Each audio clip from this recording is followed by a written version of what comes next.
For Biafra must be restored, for there is nothing the enemies can do about it. We have come that the will of the Most High may prevail. Radio Biafra is unorthodox.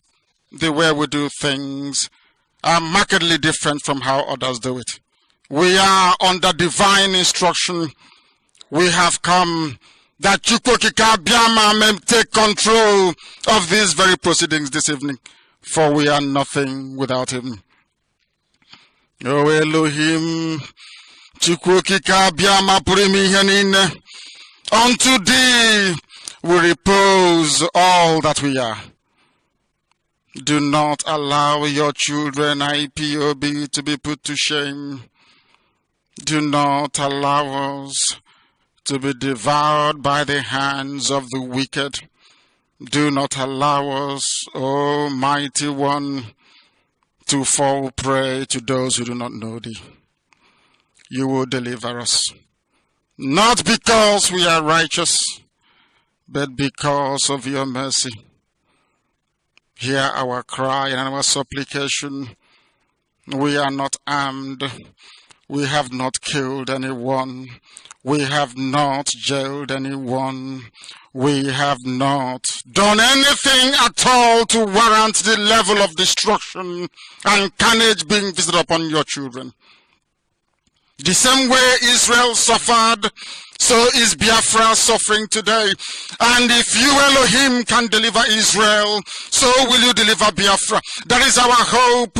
That is our anchor of everything that we hold dear as a race and as a people. You brought Biafra that light may come into Africa. You gave us hope because we are in a continent of hopelessness. And by thy grace, Biafra shall be restored. We shall be resurrected. We shall crown our efforts with the glory by the grace of the Most High himself. We are not strong. We do not pretend to be strong. All we do is to submit ourselves to your will, that your will may be done upon our lives. We have lost many people. We have lost so many good people. Their sacrifice will never be forgotten. We shall honor them, and for their sake Biafra will come. Israel lost people, and today Israel is here as a beacon of hope in a land filled with darkness. We beseech thee, O Elohim, because we are wandering all over the world, hoping against every hope that things will turn around for the better. It has never turned around for the better. Instead, it is getting worse. Please do not abandon your children. You have given us a commission, and we must accomplish it in our lifetime. We have come to honor your holy name. We have come to praise thee. We have come to honor thee, that your name may be glorified, adored, and praised forever and ever. Ise.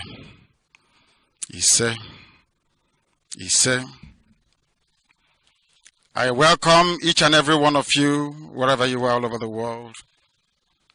And I ask you to listen very attentively to this very broadcast, because it is very, very important. This is Radio Biafra. You must inform your enemies, because they are very important. Our enemies are equally important, because they must listen. Those who do not love the truth must listen. Those who are beholden to darkness, they must also listen. For we are here to bring light upon a very darkened continent without Biafra. Africa is nothing without Biafra. There is no difference between a black man and a wild animal in the forest. We say it with every shred of belief, with every ounce of conviction. I welcome each and every one of you. If you're joining us for the very first time, this is Radio Biafra. This is how we do it. We magnify the name of the Most High before we do anything. That is why we are exceptionally formidable. That is why the entirety of humanity is vibrating, because the truth is being spoken. And we must speak it. The enemies cannot stop us. Fellow Biafrans,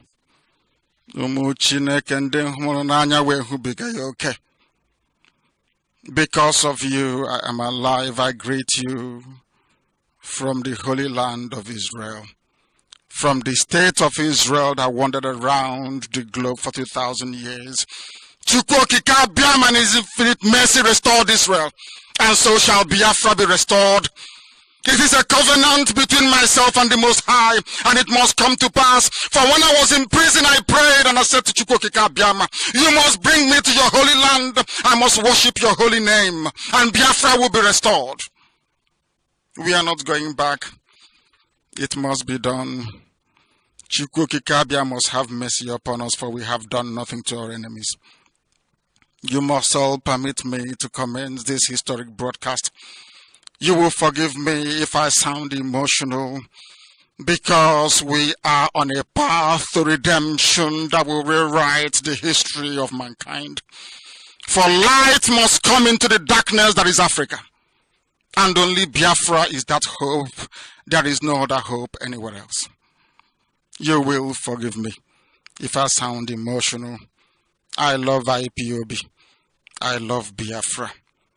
We will keep on sacrificing all that we have until Biafra is restored in truth and every honesty. If there is anybody, if there are any group of people whiter than us, they must come forth. For we are whiter than white and whiter than snow. Nobody can come out. There is no human being that can come out to speak with any degree of certainty that IPOB doesn't represent what it have always said it represents. We are the beacon and we are the light, and Biafra must be restored. It doesn't matter what darkness does. First of all, I must state that for the past 13 months of my unavailability, I have missed you all very dearly. I have received information since I came out that you have all missed me as well, and I'm humbled by that very fact, because you know I will continue to serve thee. All of you, without hesitation, for Biafra is my life. My prayers and my thoughts are with you all. I pray for all of you 7 times every day. Chukwokika Biama is my witness. I pray for IPOB 7 times every blessed day, as I was commanded to do. I have reckoned with your profound dedication to this very struggle and the tribulations that some of you have suffered on account of it. But our cause is noble. Our fight is just, because we believe in liberty. We believe in freedom. We believe in development, and we believe in progress.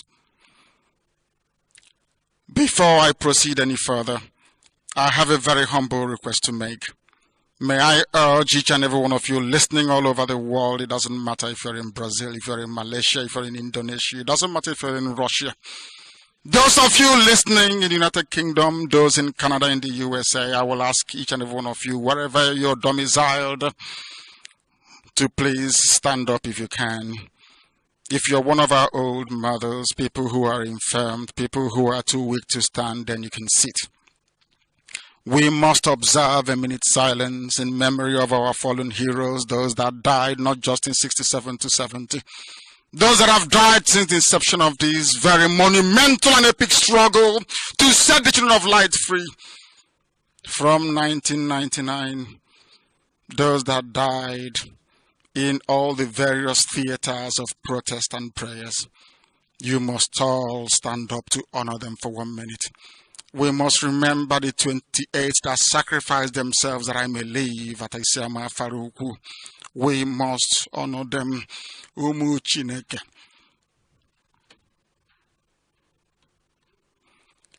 Let us observe a minute's silence.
May their dear departed souls rest in perfect peace. I will proceed by greeting IPOB in our usual fashion.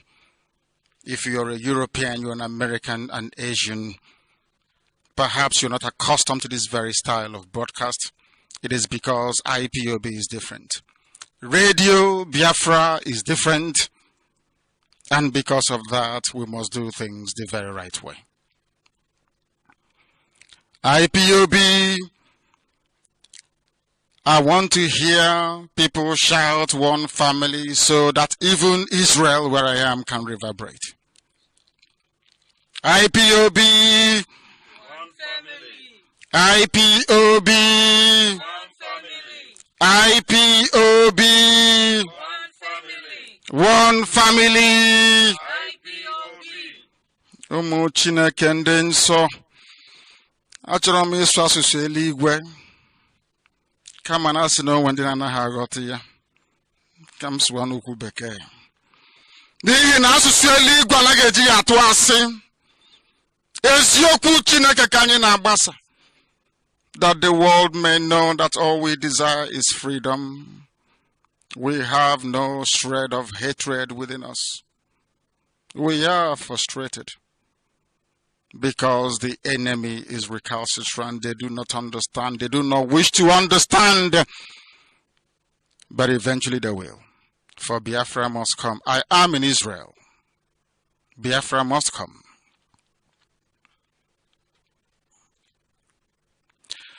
My fellow compatriots and Biafrans all over the world,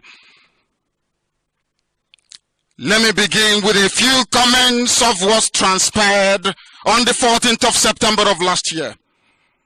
As you all know, I left the prison. They asked me not to speak. They said I shouldn't see our people.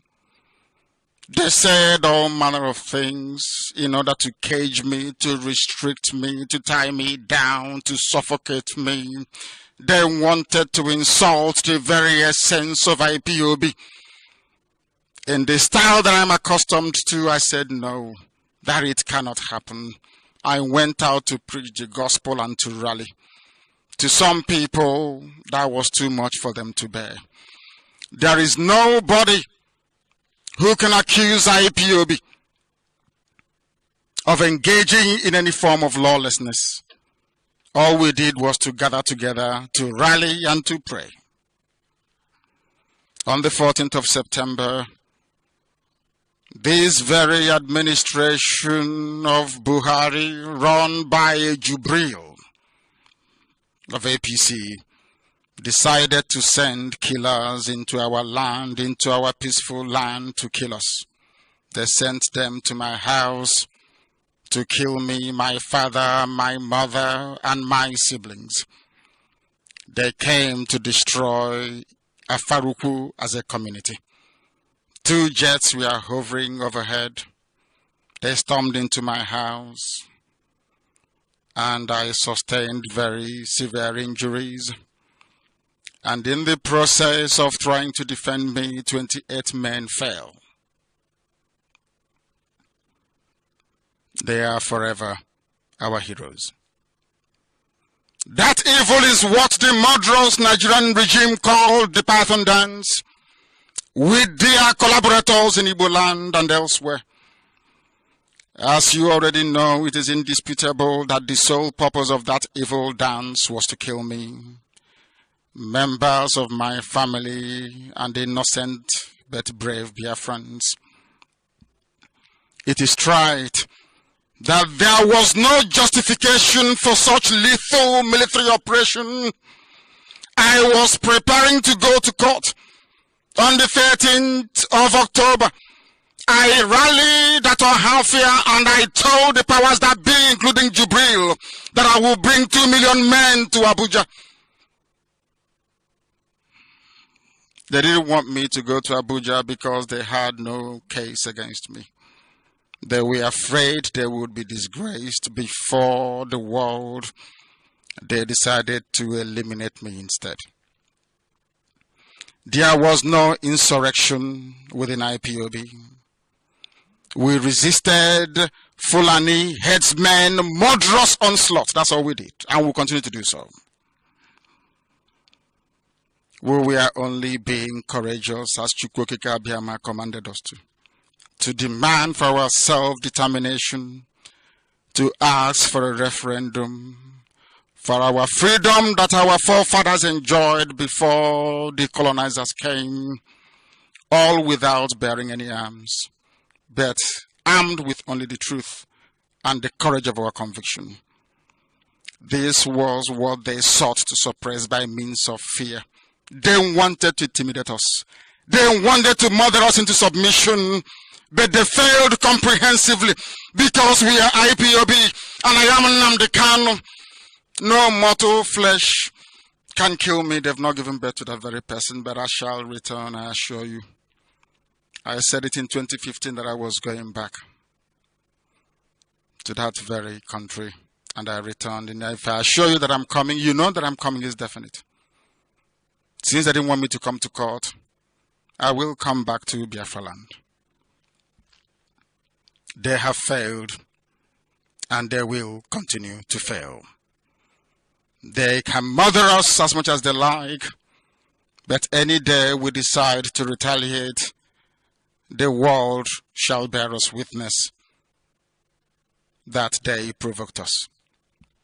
I thank you all for standing very tall, especially our mothers, those who rallied in Akwa Ibom, those who rallied all over Biafra land, those at Owerri, our mothers who were humiliated by one Fulani man only in Imo State, those that called themselves elders, they kept quiet, as the most prized possession of our people, which is our mothers, our grandmothers, and our daughters, we are comprehensively humiliated. But they are our heroes, and we shall continue to honor them for their bravery and their sacrifice. I thank IPOB all over the world for standing tall and strong against tyranny, against ethnic cleansing. I feel for those in the Middle Belt, and I wish they can rise up to join IPOB, that they too may be free.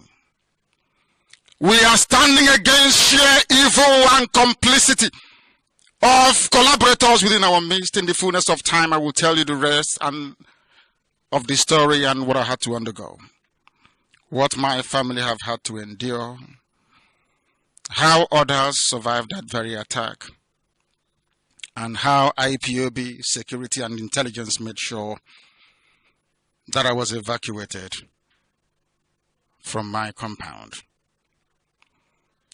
From this very day, let me assure you all that we as a people are determined to ensure that those that carried out the dastardly assault on my compound, my father's home, all of them and their collaborators, even those within the Igbo land, will one day be brought to justice. They cannot hide. I am in Israel, and there is just one thing Israel has taught me over the years. It is that they can run, but they cannot hide. And I hope that one day the efficiency of Mossad will be replicated within Biafra intelligence, that all our enemies will be hunted down one after the other and brought to justice. Anybody that shares the blood of one single innocent Biafran will pay very dearly for it. Make no mistake about this. Every IPOB family member that fell must be avenged, all of them one after the other. And I assure you it is going to happen. Don't say I did not warn you. I am grateful to all non-Biafrans and members of the international community and the Committee of Nations who had banded together to condemn the military attacks on my home, on my father's compound, who is a traditional ruler, the desecration of that very stool. Even when the governor of Abia State was busy directing the assault on a monarch that he is a tenant of. The proscription of IPOB and this listing as a terrorist organization is a farce. And we thank particularly the people and government of the United States of America, President Donald Trump in particular, Germany, United Kingdom, most especially the parliamentarians, and my very own MP, Harriet Harman, and also Julie Ward, MEP, the indefatigable state of Israel, and other nations who stood by us in our most dire hour of need. We thank the likes of Evangelist Elliot Uko, those that stood very strong despite all the bribery, despite all the effort to get them to fall by the wayside. They remained with the truth. I also thank Professor Ben Wabeze. He shall be very dear to me, always, all the days of my life. I remember that despite being nearly 84 years old, Chief Mrs. Maria Okwo has remained with the truth. I thank her very much and the entire members of ECA. We also thank Mbazulika Mechi. These people I'm mentioning are very, very good people. Honest, upright people. And I remember Archbishop Anthony Obinna, Archbishop Anikwenwa, and a few others. I must also remember what the ex-governor of Ekiti State is going through, Governor Ayo Fayose. And I wish to tell him this evening that I and all Biafrans stand with him in this hour of persecution by this same axis of evil that is persecuting Biafrans. I remember Asare Dokubo for being a brother, a very dear brother. We shall see Biafra together. You must also permit me to thank all the people that had the courage to speak out in defense of the truth and in condemnation of evil. Our team of barristers, led by Ifeanyi Ejiofor, and our special counsel, the very knowledgeable barrister lawyer Jimako, they have waged a very stellar legal war, both domestic and international, to see that justice is done to IPOB and its family members. We don't have members, we have family members. I thank all my shorties for sticking with me and fighting very hard to make the case that my unavailability was not voluntary but was forced upon me. And the court, this same court that granted me bail, stood idly by and watched as the army disobeyed court order after court order. The army, in contempt of court, came to kill me. Some of their media friends cleverly forget this very fact. I was in my home preparing to go to Abuja for my case, and they came to kill me. They even killed Jack, our dog. They killed my cousin, Adako, and 28 others that died that very fateful day. Senator Abaribe is a very brave man, and may Chukwuokike Abiama bless him. Mr. Uchendu, very strong and resolute, and our high priest, our rabbi, Okaben Madu, all that stood shorty for me. I am humbled for what you have passed through on my account. Your names will be written in gold in the course of time. Regarding my legal case and the lies being peddled by some segments of APC-friendly media, the consequences of my unavailability is as a result of the persecution the Nigerian state have levied against me and against the movement of IPOB. Let me make this very loud and clear. The notion that I jumped bail is a fallacy, a lie, and a deceit. It is untenable in law. Jumping bail, as anyone that has rudimentary understanding of law, has to be intentional. It has to be out of somebody's volition. It has to be out of a conduct that the person is well aware of before time. In my case, on the part of the accused, what happened to me in September of last year, on the 14th of September to be precise, is better witnessed than imagined or recounted. The video is all out there if you want to see it. I went to a half year, as I recounted earlier, ready to appear in court the next month. They know I'm not afraid of them and can never be. They are the ones who are afraid of me.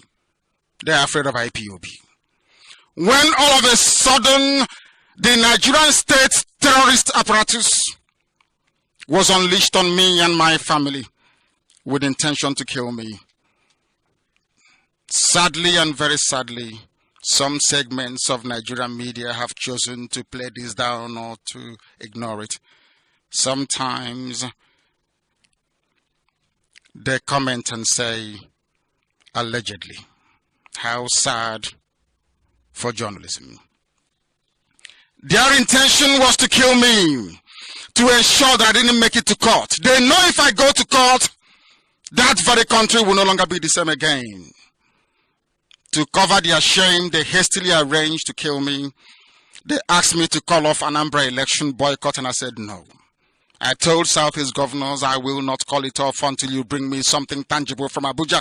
Go and get me a date for a referendum, then I will call off the boycott. There was no date for a referendum. There was nothing tangible at all about devolution. You want me to call off boycott? And I said no. They arranged to have me killed. If Nnamdi is killed and out of the way, then they can continue to enjoy their one Nigeria. They didn't want me to make it to court to prove my innocence, to prove that they have no case against me. As I told them then and I tell them now, Nigeria cannot jail me. I will fight this very case. When that failed, they deployed every mischief to frustrate every effort I made to get this very case going. Part of their strategy was to ensure that the court would hold no hearings on the peculiar circumstances of my unavailability.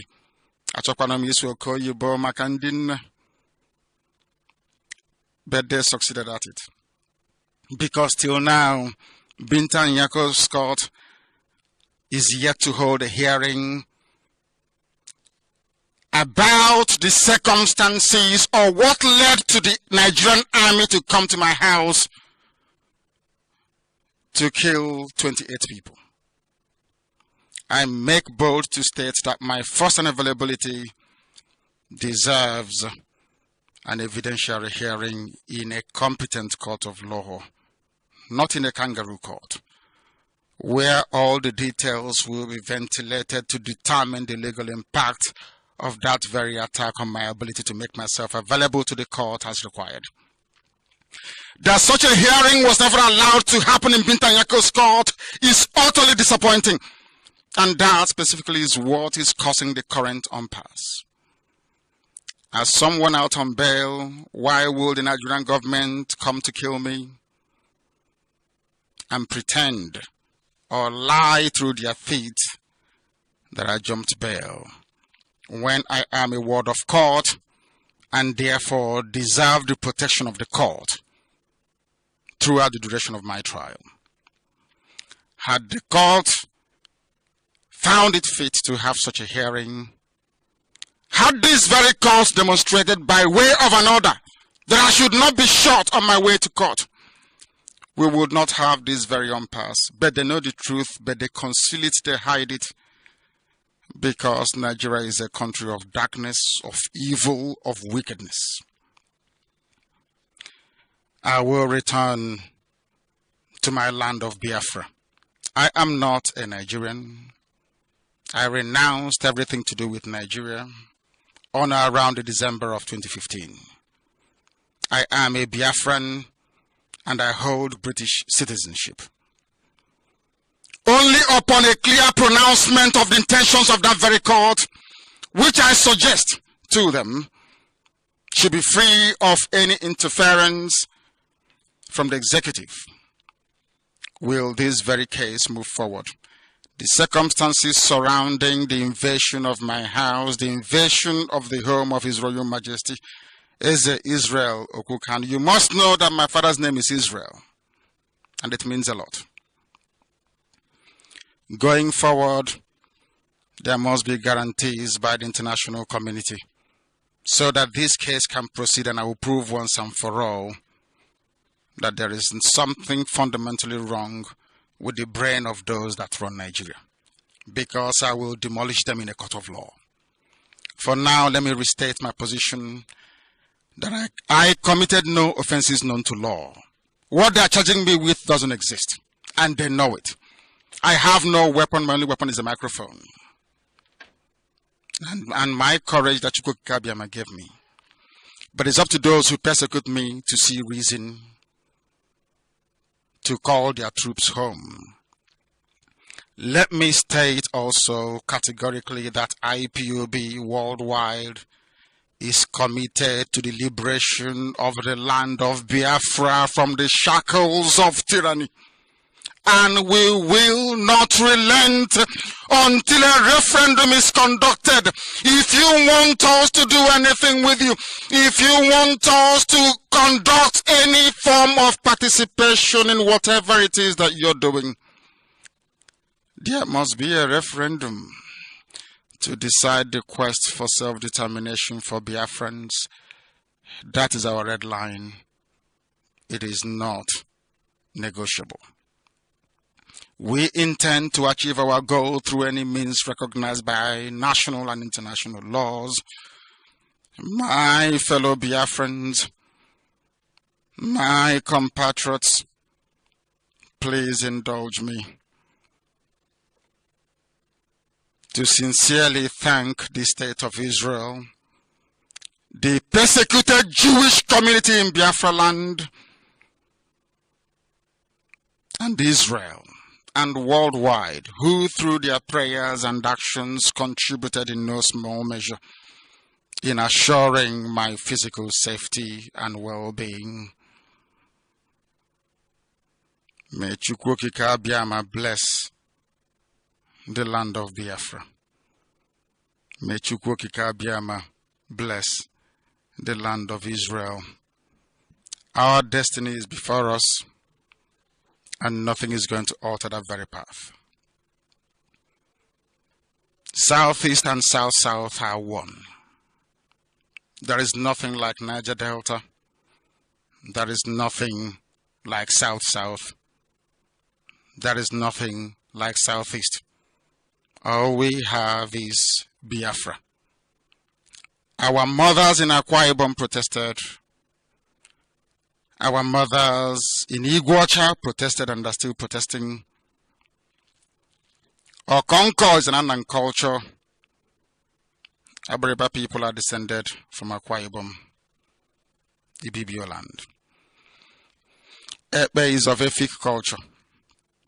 But you find all these things in Igbo land. The divide and rule tactics of the colonial era and the internal hegemonic tendencies of Kowari One North have perpetuated these historical distortions. Onwegi ihe ọbụla ndị iro pụrụ ime. Ekwensu na-agba mgba n'efu. IPOB stands on the truth. We do not move from our position.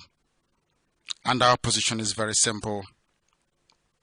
Without referendum, nothing will happen. They are registering little children in the north as usual. They are doing all they can to hold the people down in bondage. IPOB will not participate in such charade. It is not possible. We are civilized people and we play by civilized rules. There is nothing anybody can do to dissuade IPOB from following this path of total liberation of the land of Biafra. It is sacrosanct. It is not negotiable. My fellow Biafrans, as I've always said to you before, and I will continue to reiterate, those of you that stayed the course during my absence, my enforced absence, those of you who diligently pursued the path of truth and of hard work and of discipline and application will be rewarded with the coming of a free Biafra. We are not like other people, because as I once reminded you before we came, there was nobody like us. Now that we are here, they pretend, they copy, they emulate, they fabricate falsehood, but they can never be like us. Long after we are gone, they will wish we lived forever. IPOB is very special, exceptionally special, the largest mass movement in the whole world bar none. And we did it because Chukwokika Abiyama is with us. We did it because Chukwokika Abiyama created IPOB himself. And we are here to pilot its affairs. We will not prevaricate. We will not stop. We will not slumber until Biafra is fully restored to its former glory. Anybody in doubt as to our resilience and our determination to restore Biafra is not only mistaken, not only misguided, but needs to see a psychiatrist.